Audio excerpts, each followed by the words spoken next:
আসসালামু আলাইকুম।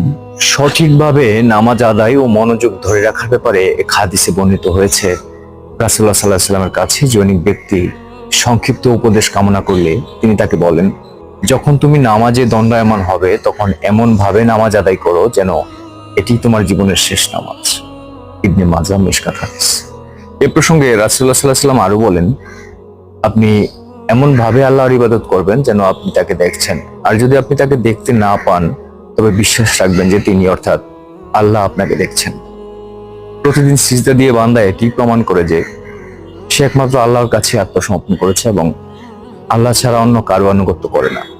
একমাত্র নামাজের মাধ্যমেই মহান রবের কাছাকাছি আসা যায়। একমাত্র নামাজের মাধ্যমেই বান্দা তার প্রভুর সঙ্গে সরাসরি কথা বলার সুযোগ পায়। ইসলামের অন্যতম সৌন্দর্য হচ্ছে কোনো দালাল ছাড়াই সরাসরি আল্লাহর সঙ্গে বান্দা